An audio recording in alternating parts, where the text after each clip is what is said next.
Hello and welcome to week 6 in Introduction to Psychology, and we enter into another chapter where we actually have another whole class on that particular topic, and that is the learning chapter. So let's first take a look at Brightspace and see what's coming up for this week, and we'll see that in week 6 we are in chapter 6 on learning. Where we're going to be looking at 3 different models of learning. We have a discussion, a quiz, and an assignment. And this is going to be the time to actually take a look at the personal change project. This is one of the special assignments because we're going to be learning about operant conditioning, and that is the use of reinforcement and punishment in order to bring about behavior change. And the whole point of the personal change project is actually to put yourself on a behavior plan, whatever you want to do. So we'll go into a little into that in this, but then I'm going to post another video going in depth into that particular assignment. So we're just going to cover it a little bit. I'll make references to that assignment when we're talking about operant conditioning. So let's just dive right here into the course book. And here we are, as I said, in chapter 6. And it starts off with a sort of the psychology of slot machines. And just to kind of like rush to it, and I explained it a little bit in there, but rewards are given in response to particular behavior. So when you're looking at gambling, you're looking at that, I'm going to engage in a certain behavior for a certain amount of time, expecting that if I do this long enough, I'm going to get a reward.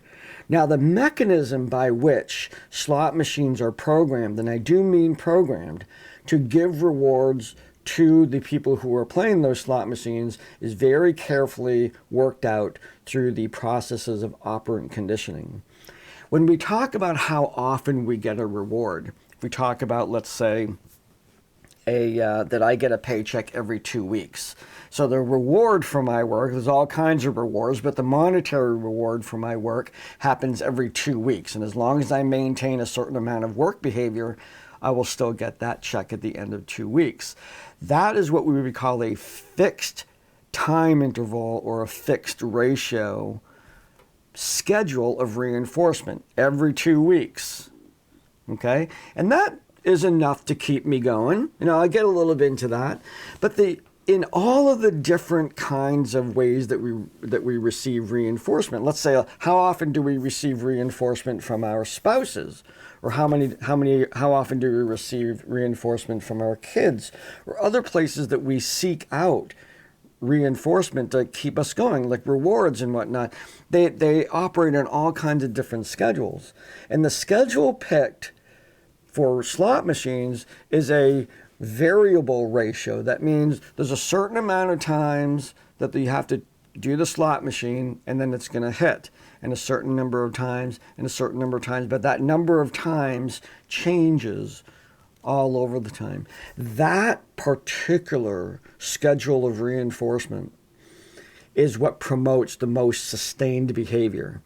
Now, this is a science of behavior that is we're only going to touch the surface in this class. We have an entire class, Psych 220, dedicated to understanding this particular mechanism of behavior change and how rewards and punishments actually shape people's behavior. A very, very powerful tool. So Psych 220, behavior management, if you ever want to get right into that particular area of operant conditioning. We also talk about classical conditioning, but mostly operant conditioning is a really great opportunity for you to learn a lot more about that. So that's the little attention getter. It's not luck. It's a science that the slot machines are programmed in the ideal way to sustain playing behavior. So they know when it's going to hit. They know exactly when every machine is going to hit. They're prepared for those times, and they have the money ready and everything. It's really, really curious to see how that operates in the background. So the first question I ask here in the chapter is, do humans have instincts? And this is, of course, it's not an answerable question, but if we think about instincts as behavior patterns that happen from generation to generation that are identical duplicates of each other, there's very, very few. There's say, traditions, and there might be, we all live in houses, or most of us in the West live here in houses, but I didn't build my house exactly like my parents did. So instinctual behaviors, even though those formulate the roots of psychodynamic theory, Freudian theory, and whatnot, was really centered on instincts in human beings, instinct to survive, instinct to protect your kids, and all these stuff. And we speak of these as instinctual, yet there's really no evidence that they are. That human beings are radically different from the other animals on the world because we are distinctly at a loss for instincts. And so this is really, the moving into the learning theory really marks a transition in the field of psychology, moving away from some of its Freudian psychodynamic history that had a lot of basis in Darwinian evolution of human beings, recognizing that was very difficult to study, if not impossible to study. We couldn't find the id, the ego, and the superego. We'll get into that when we get into personality. However, if we ignored what was going on in the brain and we just looked at how we're an animal operating in an environment, it was much easier to study, and it was letting go of some of those original instinct ideas and moving really into a place that the human being comes in and is pretty much a product of their environmental forces that select behaviors to reinforce, very much the way Darwinian theorists said that the environment selects traits for survival into the next generation. Our environment selects traits and reinforces those, so we're more likely to do those, less likely to do the ones that are either punished or ignored. So my sort of premise is that my particular stand on this is that we don't have any instincts. And in fact, I think we only have one instinct, and that is to learn, to take information. I think when we get into Piaget's work and we look at developmental psych and we talk about cognitive development and the process that he outlined of assimilation and accommodation of information, where we're taking information, categorizing it, taking in new information, accommodating existing information, and assimilating new information at the same time to develop increasingly complex schemas of our understanding of the world, that happens automatically. We come out of the womb and we're already learning. Might even be learning before we come out.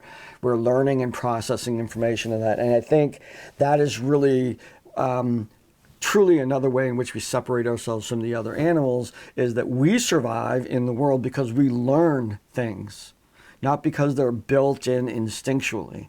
So whereas in the animal world, there's certain behaviors that are built in instinctually that lead to their survival, where it's just we have to learn them. And that's probably why, in truth, of all the species on Earth, we are the species where the children stay the longest with their parents. Sometimes even longer than we want them to get them ready to launch into the world. There's a lot to learn because there's not a lot of instincts going on. Okay, so the first, let me just sort of summarize what we're going to be doing. We're going to be going over two learning theories having to do with the world of behaviorism, and that's classical conditioning and operant conditioning. And then we're going to look at one that sort of straddles the world of cognitive psych and the focus of learning in that area, but also a little bit of behaviorism in there as well, and that's social learning theory. So we're going to be discussing classical conditioning, operant conditioning, and operant conditioning is the one we're going to be using for the special assignment on personal change, and then a little bit on social learning theory. So classical conditioning owes somewhat to Piaget's work on assimilation and accommodation, and essentially classical conditioning is learning by association.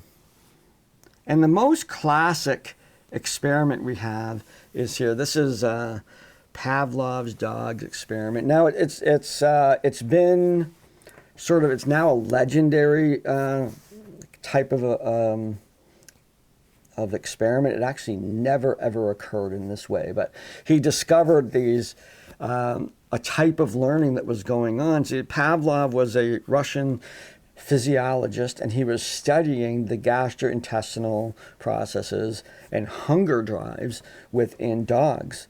And he came across some interesting findings and then developed a series of experiments that gave us the scientific evidence for this process of learning by association that we now refer to as classical conditioning.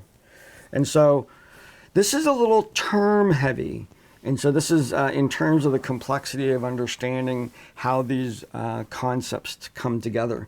What I want you to think about is the term stimulus and response. So let's say you've been instructed to press a button when a light goes on. So the light goes on and you press a button. So you've learned to respond to a stimulus. Okay, so you notice the stimulus and you press the button. Now throughout life, we learn to, let's say, associate words with particular visual images, and that's by the operant conditioning, by classical conditioning. Every time I saw this red fruit thing that was really tasty sitting on the table, everybody called it an apple. So that word apple becomes associated with that object. Now, what can happen if two things happen at the same time? We, as a species, generally tend to connect them. So let's just say, for example, you're sitting in your house and you hear a loud bang outside and the lights go out in your house. You would almost guarantee think that the loud sound and the lights going out in your house are related to each other, even though they may not. It might be a dump truck that just fell and somebody switched your power off. Totally separate events, but because they happen together, you automatically associate them together. And so each one of them is a causal factor to darkness. You know, and what you would then respond to is to go out and check what happened, you know, kind of thing. So proximity of two stimuli, we will tend to associate them together. And this is what Pavlov showed, and I'm going to use this stylized way of explaining his experiment to talk about those words stimulus and response. So here we have his classical experiment. Now, if you take food, here symbolized by the turkey, and you put it in front of a dog, the dog is going to salivate. The dog will salivate, and they have not learned this. This is something that was instinctual. They automatically responded to the sight of the turkey. So we refer to the turkey as an unconditioned or not learned stimulus because it produces an unlearned or an unconditioned response. Salivating. That's the response that we're looking at. So this is unlearned. So right now the turkey is unconditioned and the behavior is unconditioned. It's unlearned. You can use those words interchangeably. Now before we begin the experiment, we look to the top right cell and we take an innocuous sort of stimulus like a bell that we don't think will produce salivation, but it will grab the attention of the dog. So they would attend. That's an important thing in classical conditioning. Just like I said, we see the light and we can see the light and then we press the button. If we couldn't see the light, we wouldn't press the button. So the stimulus that we're going to associate with the turkey, the bell, needs to be something that grabs our attention. So at this point, we say the bell is a neutral stimulus because it doesn't cause anything specific other than the attention. So right now, the unconditioned stimulus of the turkey has the ability to elicit the unconditioned response of salivation, and the bell, all it does is get the attention of the dog. Now then, over a course of time, Pavlov he would pair the bell, he would ring the bell and give the food at the same time. So the learning that was going on right now is an association. The dog starts to think that these things come together. And therefore, the bell and the turkey is eliciting the response, but the turkey is not alone. The turkey is in the presence of the bell at the same time. And over time, as you can probably surmise, The bell alone will cause the dog to salivate, anticipating that there's going to be, hey, the bell's here, the turkey must be here, and therefore they start salivating.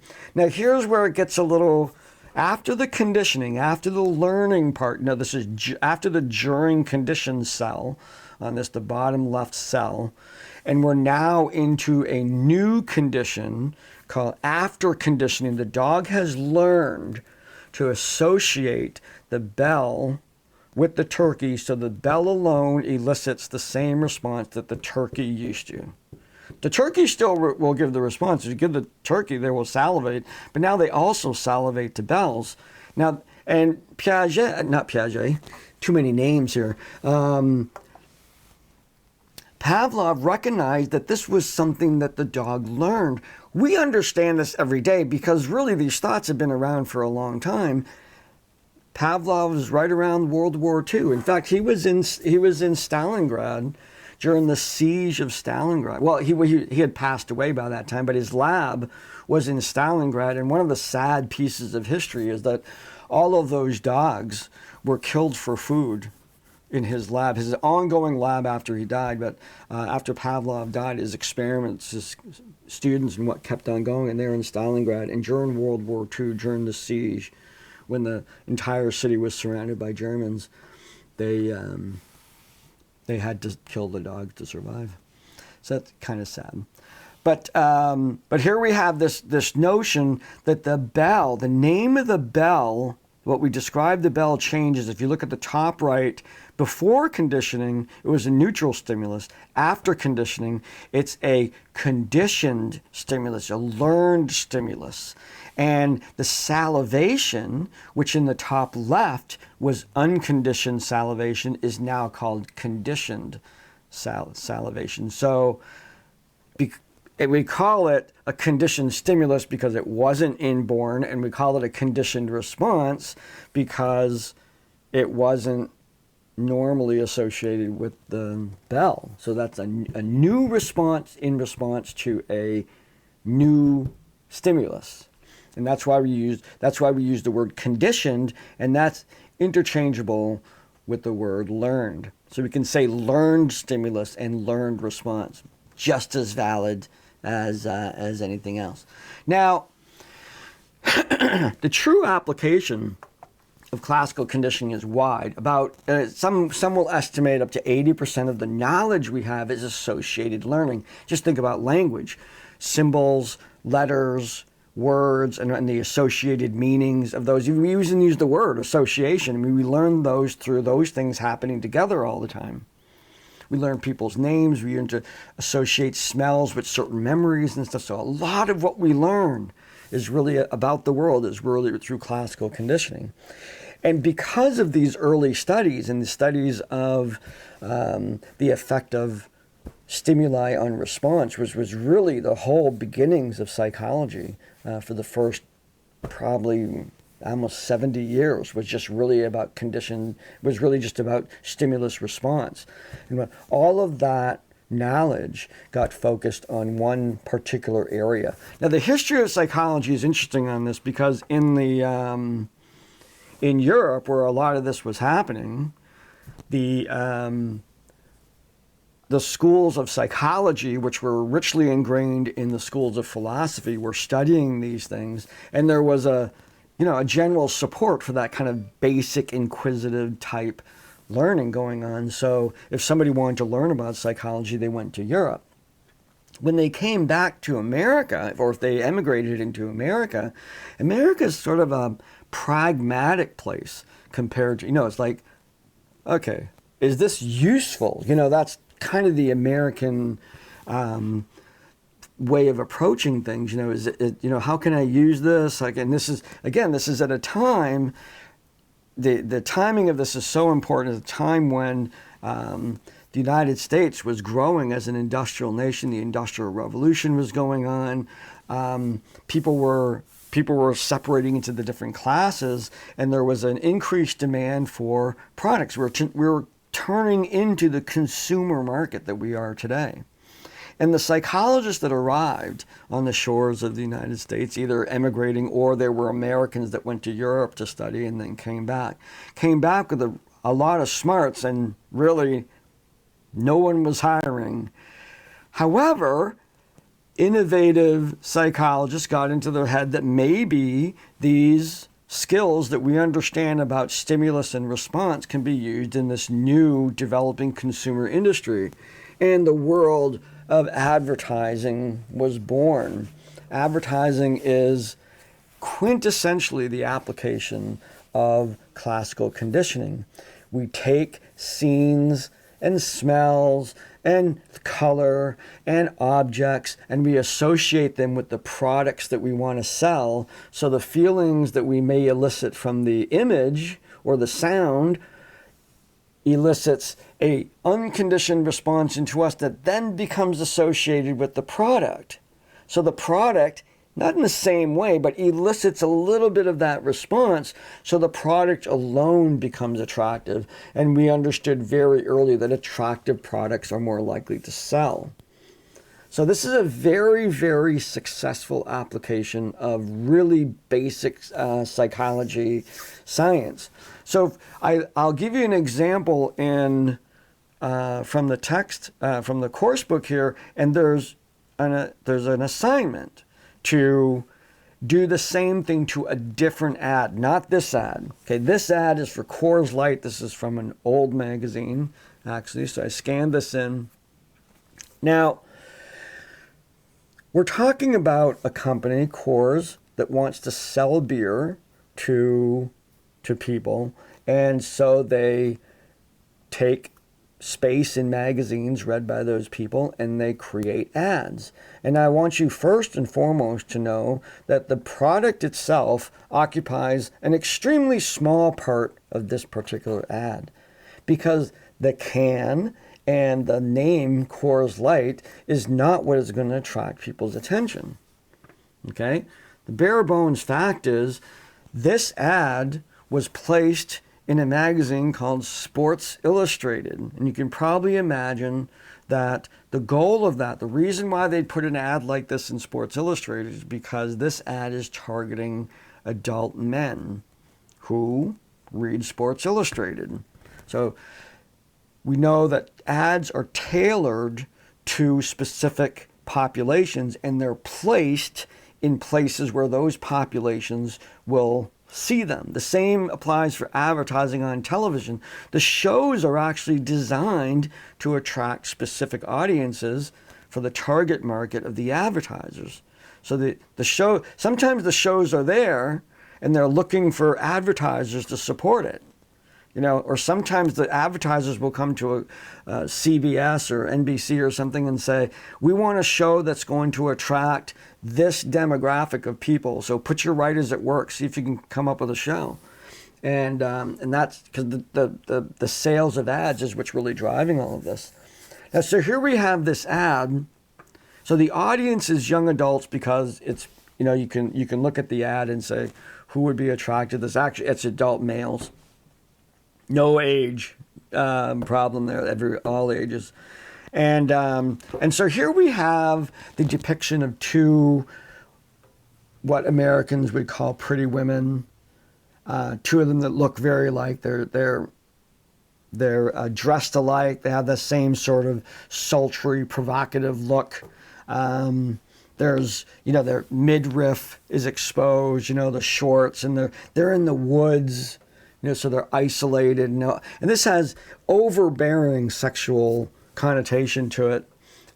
Let alone that in the world of pornography, for example, sex with twins, two girls that look exactly the same, is actually a theme. So it represents an underlying theme of fantasy associated in men who look at porn, of which research tells us that individuals who read Sports Illustrated are also more likely to be visitors and users of pornography. So it's latching on to the knowledge we have of the target audience.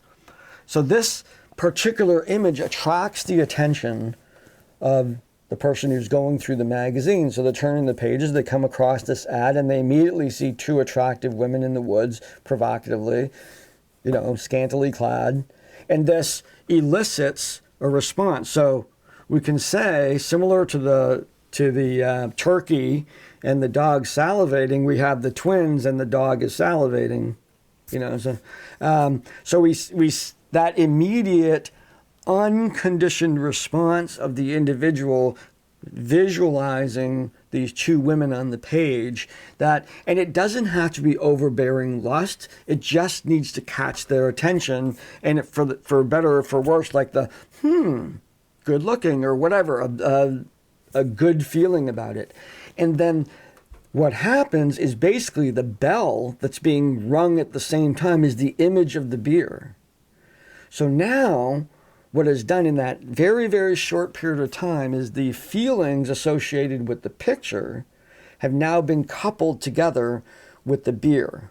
So prior to them seeing this, essentially, or for the microsecond before the learning happened, the girls were an unconditioned stimulus that brought about an unconditioned response by the guys that are looking at this.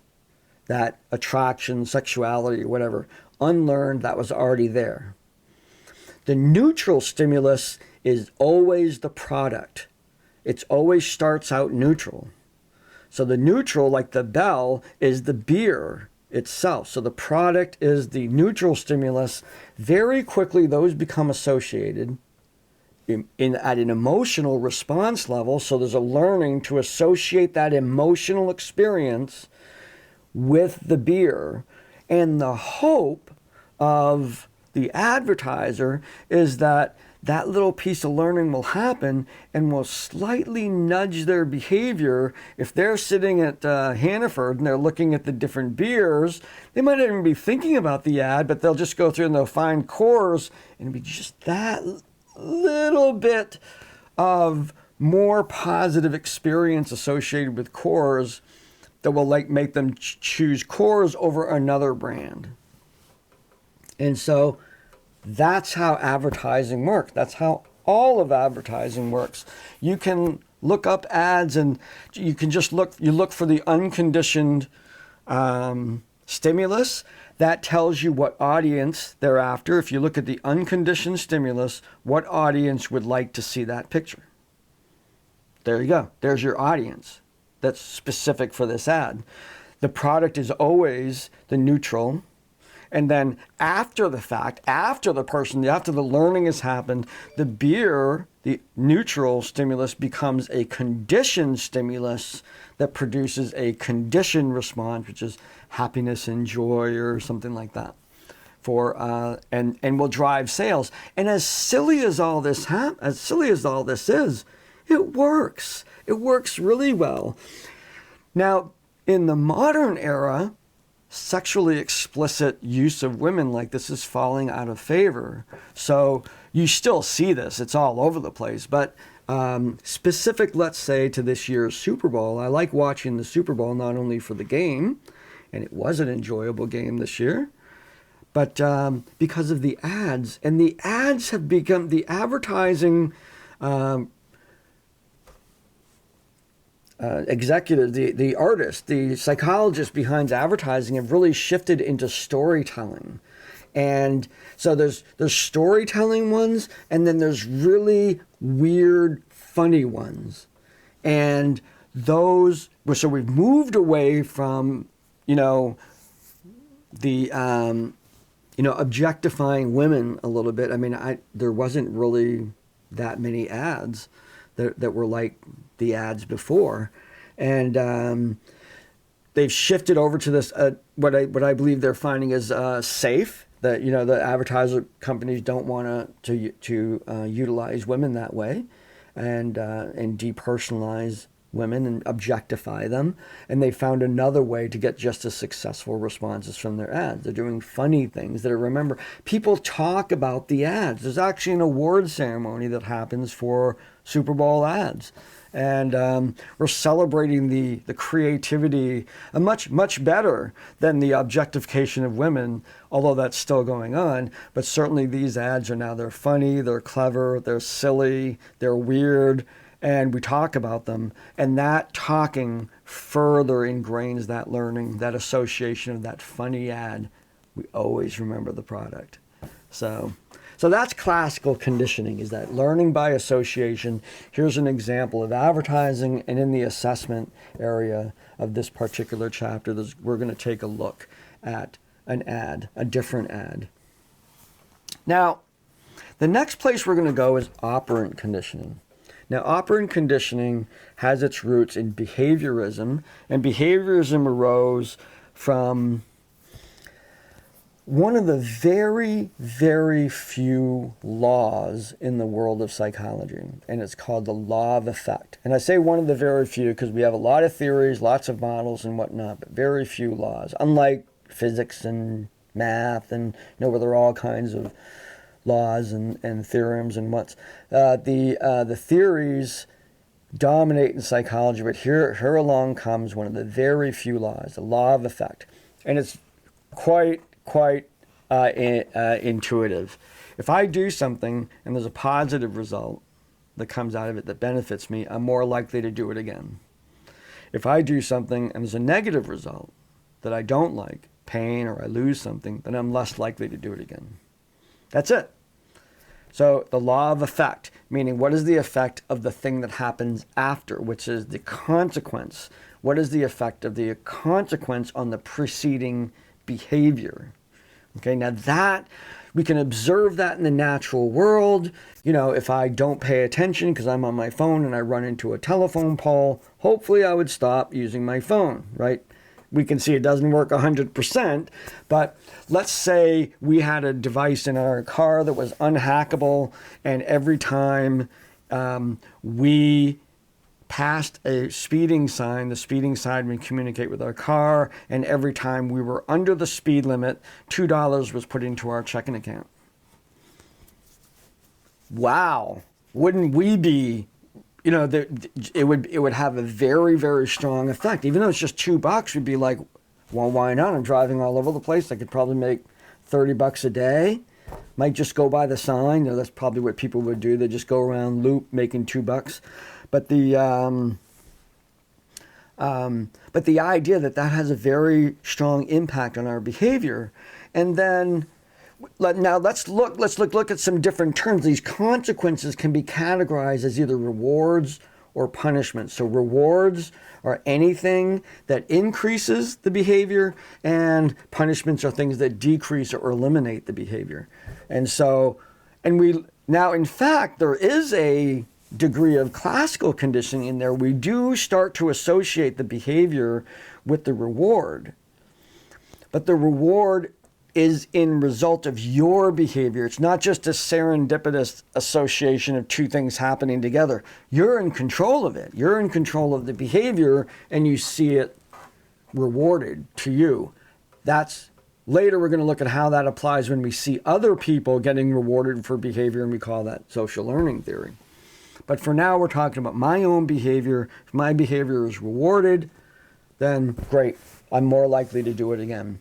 Now, B.F. Skinner came along, and he examined this right to the hilt and developed, he had all kinds of studies working with animals, and he developed operant conditioning, the actual term operant conditioning, and he added the stimuli part.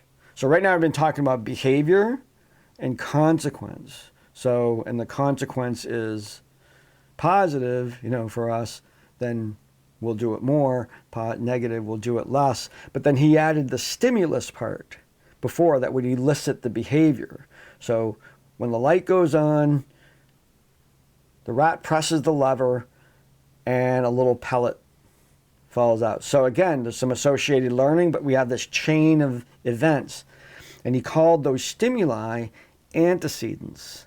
Now, conveniently, antecedent, behavior, and consequence are ABC. So that's really easy to remember. So the ABC contingency theory is that we can construct for ourselves or others situations in which we control the antecedents and we control the consequences.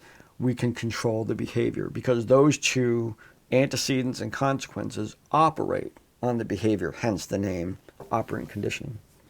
So the ABC contingency theory is applied behavior analysis. It is behavior management. It is behavior plans. It's here's a simple one. Hey kids, this is the antecedent. I'm telling my kids the instructions. Instructions are an antecedent. Hey kids, go clean your room.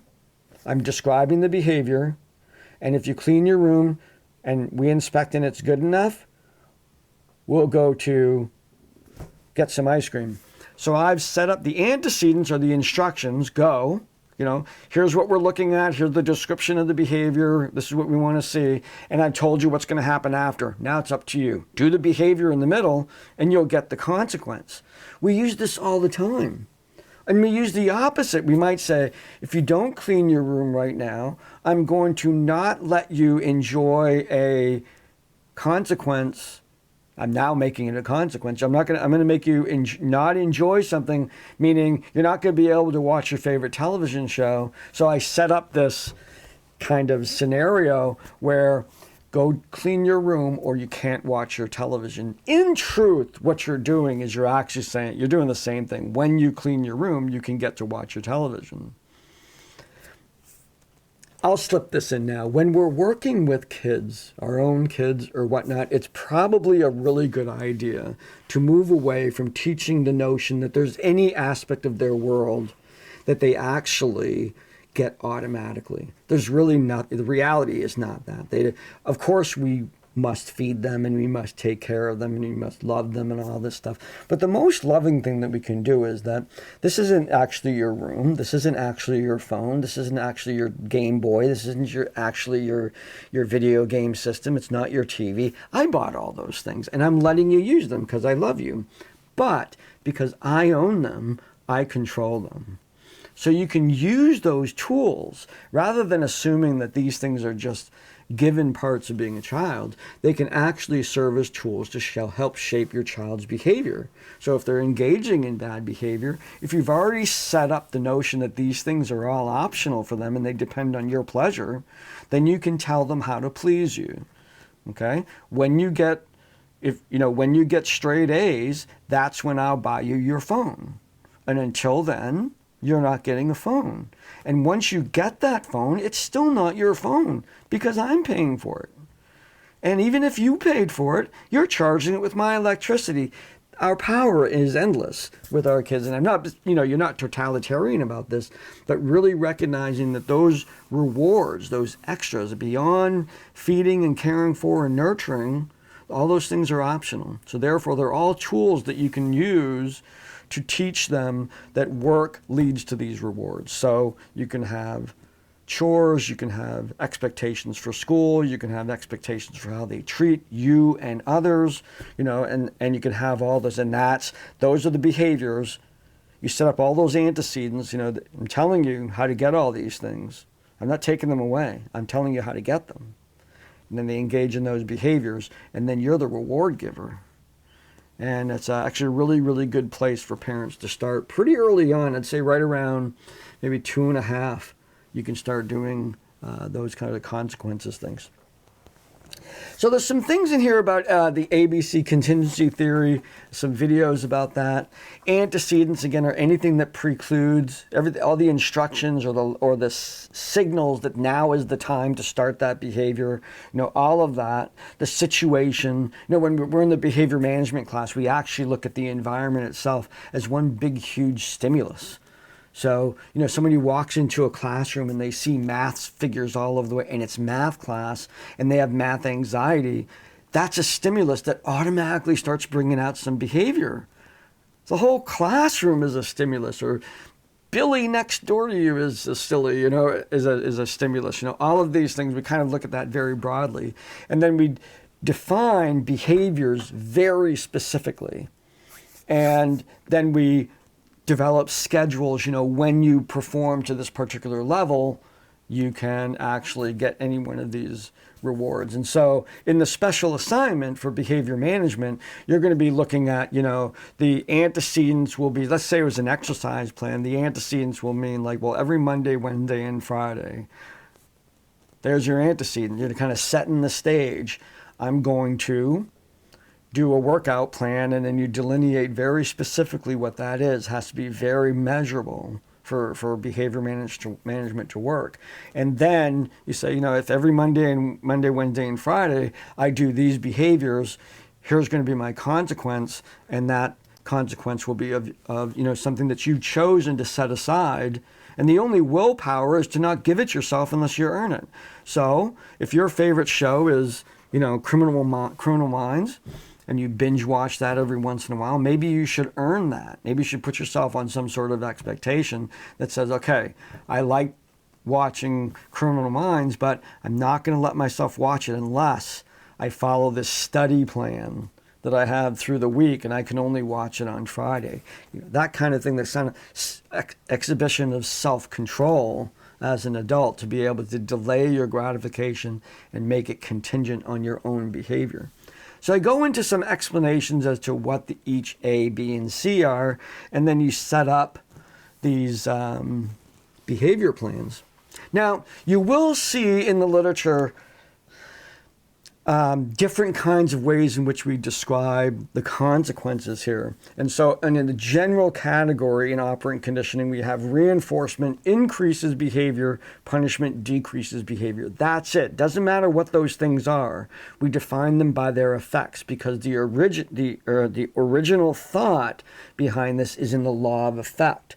So it doesn't matter what the punishment is does this decrease behavior? That's it. And then reinforcement increase behavior. And then we look at positive reinforcement versus negative reinforcement. Now, these words positive and negative are actually more clinical terms, and we can use them in their mathematical sense. So positive doesn't mean delightful. It means adding. Positive, like a plus sign. And negative means subtracting. So a positive reinforcement or punishment is adding something, and a negative reinforcement or punishment is taking something away. So let's look at how the adding and subtracting works in the definition of different kinds of consequences.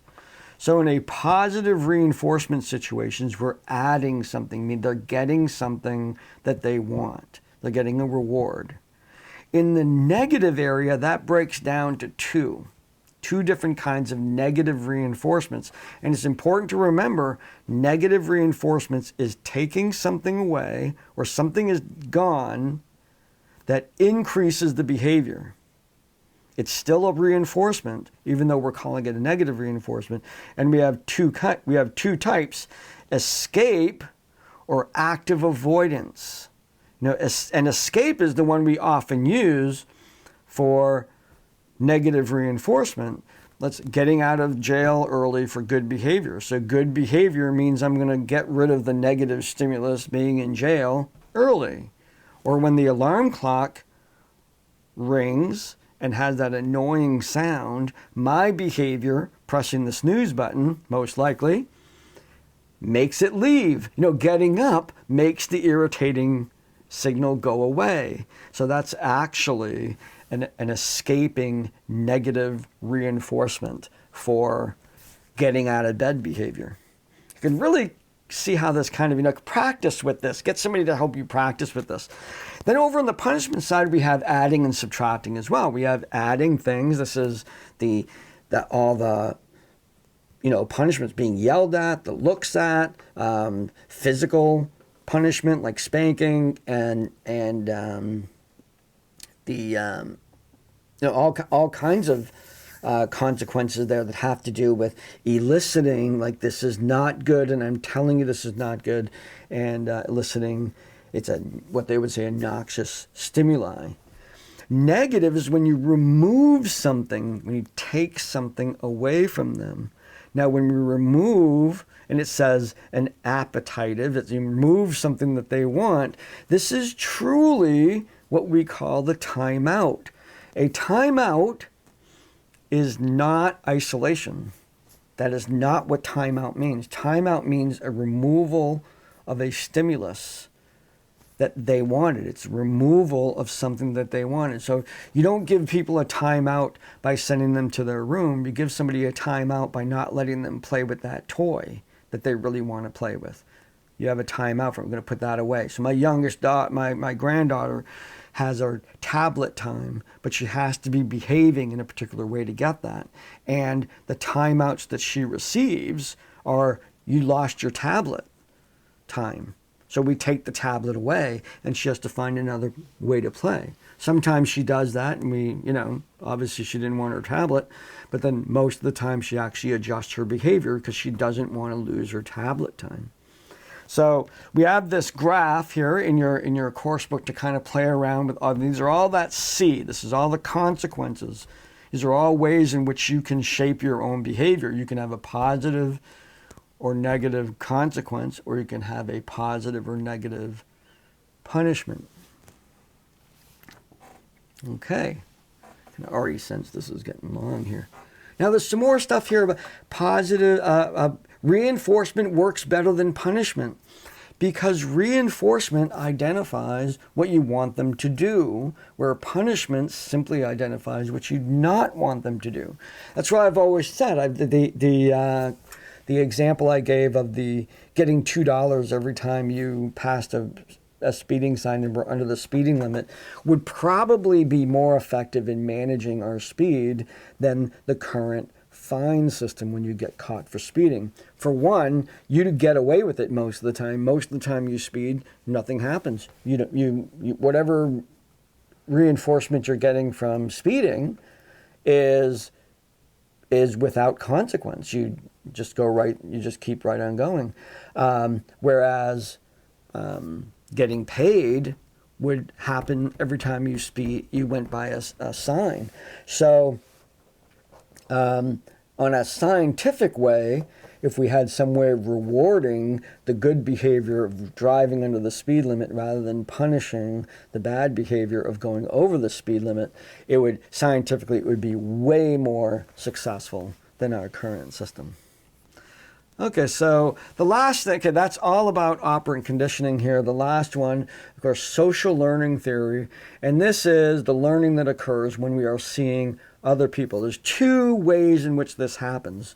There is, first and foremost, the role of role models, that people who are important to us and act in certain ways, and we want to emulate their behavior, we will imitate them. However, within that theory put forth by Bandura, there still has to be a reinforcer. And it doesn't mean the reinforcer can't be internal, like I did a good job and I reinforced myself. But more often it has to be reinforced by somebody else as well, or by something else. So if I'm going to act out like my favorite athlete who's acting out, I'm also getting kudos from my friends for doing that. Not only I'm imitating at that point a poor role model, but I'm getting reinforced for that too. But imitating people that we admire is a social learning theory premise. And the other one is when we see other people being punished or rewarded. It's a sort of a indirect learning part, like I'm fooling around in class, Mitch is fooling around in class, Mitch gets called out and he's, sent to the office, and it's like, I'm next, so I'm going to cool it. So their punishment affected my behavior. The consequences of what they were doing affect my behavior. And of course we see the opposite. We see somebody getting away with something, quote unquote getting away with something. It's like, well, me too. I can get away with it too, or I should be able to get away with it too. And that's why the behavior of athletes and politicians and people who are important in our world can have such an impact on the behavior of others, is because we see people we admire and will imitate them. And two, if there's no negative consequences that person experiences, then that's a permission giving for that particular behavior. And we have seen that. We have seen that in our public circle, and we've seen that, of course, with celebrities and athletes and whatnot. In our political world, we've seen that, but also in the areas of entertainment and sports. Okay, on to the assessments here. Chapter 6 discussion is to talk about your potential reinforcers. This is a good way to think about what would I put on the line if I needed to change my behavior, and you're going to have to. Yeah, there's got to be something you can change with the personal behavior change plan. Talk about the things. These are hobbies, what you do, what do you spend your time doing, and there's actually there's a thing called the Premack Principle. And the Premack Principle, if you don't know what somebody's reinforcers are, observe them and how they use free time. Even if it's sitting there staring at the wall, there's your reinforcer, sitting alone, unbothered, staring at the wall. That's something that they choose to do when they have nothing, when they're under no pressure. So you can examine your own behavior given free time, as rare as that might be. What do you do? Do you like watching your shows? You watch playing games? You like spending time with your kids and all this stuff? And all of those become potential reinforcers that you can utilize to do a behavior. And it seems a little weird to say, well, I'm going to make, I'm on an exercise plan, and if I don't do that exercise plan, I can't spend that extra time with my kids. You don't want to knock them out altogether, but can't spend that extra time. Seems a little unfair to your kids, right? Well, it's unfair to your kids as long as you don't do your exercise plan. So it's up to you whether that's unfair or not. But that would certainly be a strong motivator to do the exercise plan, because you want to do the right thing as a mother too, or a father, and spend time with your kids. In the quiz, I ask you to explain the difference between learned behaviors and instincts. So you look up instincts, look up learned behavior, and kind of examine that. And finally, for the Chapter 6 assignment, I want you to do the same sort of analysis that I did for the Coors ad with the 2 girls. This ad is in your course book, and it's a Coca-Cola ad, and there's a young lady who's holding a tray of 3 bottles, and it's very similar to the one with the twins, but I would like, what I'm asking you to do is to take this ad and identify all those different pieces of the classical conditioning that's going on. First, the unconditioned response, the unconditioned stimulus, then the unconditioned response. What's the neutral stimulus? What's the conditioned stimulus, the conditioned response? And then a small essay on who's the audience, who is this ad going to work on, and then writing that all up in a paper or title page and all that stuff. So pretty much doing that analysis. Be very clear in your areas, use bold to identify what you're talking about. Make it clear, that to communicate clear, succinct. Don't write a paragraph about this. Write, bullet points even, about these things. It's like kind of mechanical writing to meet the criteria of this particular assignment. Make sure you use that rubric. I'm telling you what to include. And think carefully about what I said. When I went through all of these steps with the other ad. You simply have to do the same thing to correctly identify each one of these pieces. So that's it for this week. Kind of a long, drawn-out lecture here, but this is a really, really cool topic. Affects our lives every day, and it's a very, very critical takeaways from this particular chapter. So have a good week.